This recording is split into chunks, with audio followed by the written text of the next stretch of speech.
Magpie is a gripping British neo-noir thriller directed by Sam Yates that delves deep into the complexities of marriage, deceit, and domestic strife.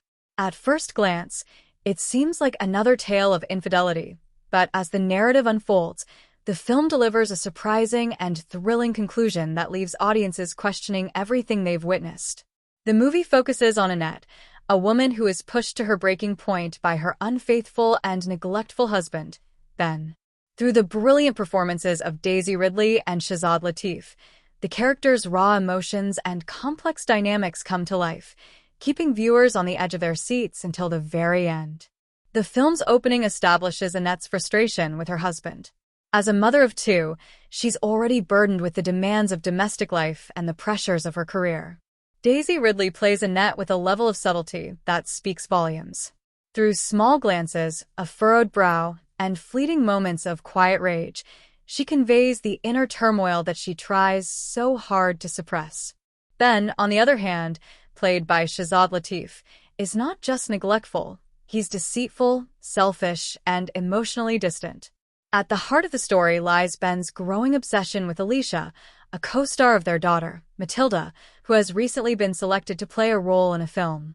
Initially, this should be a cause for celebration, but Ben's obsession with Alicia turns the situation toxic. Annette's suspicions arise when Ben becomes increasingly absorbed by Alicia. This obsession begins when Ben encounters a leaked explicit video of Alicia, and from there, his fantasies spiral into full-blown infidelity. However, it's not just Ben's infidelity that troubles Annette. It's his utter lack of involvement in their children's lives, his failure to offer support in their household, and the emotional void he leaves her to fill alone. When Annette realizes that her husband is not only neglecting her, but also emotionally investing in another woman, the quiet rage she has bottled up slowly begins to build. The plot takes us through a series of tense moments where Annette becomes aware of Ben's growing involvement with Alicia.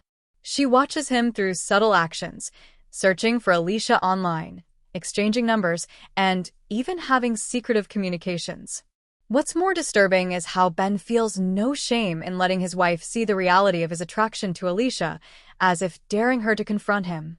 At one point, Ben even has the audacity to suggest that Annette cannot leave him, assuming she's too weak to take action. Yet, Annette decides not to confront Ben immediately. Instead, she plays a dangerous game of observation, taking control of the narrative in her own subtle yet powerful way. She doesn't just accept her situation passively.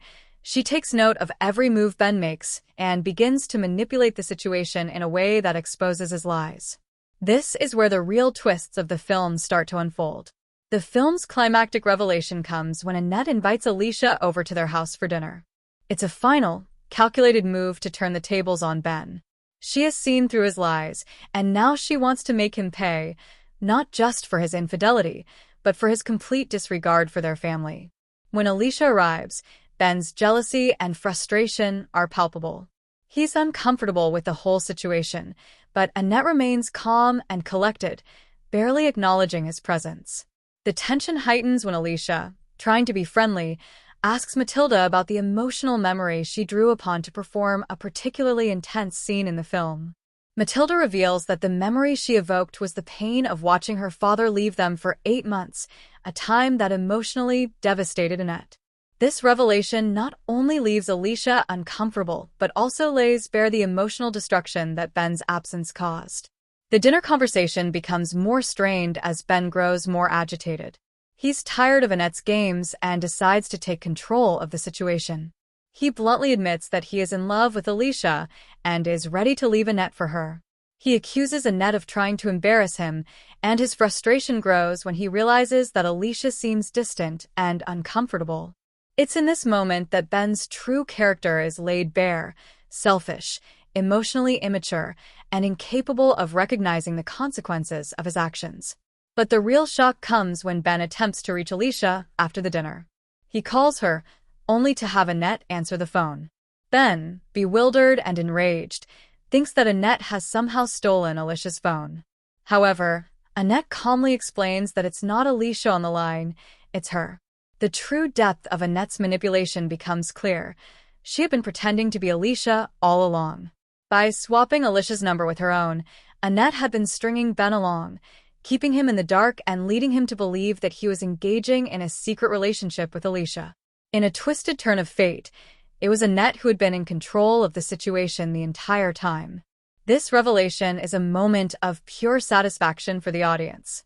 After all the deceit and emotional betrayal that Ben subjected Annette to, the fact that she was able to turn the tables and deceive him in return feels like a fitting revenge. Yet, the ending isn't just about revenge, it's about power. Annette, once the helpless wife, has regained control of her narrative.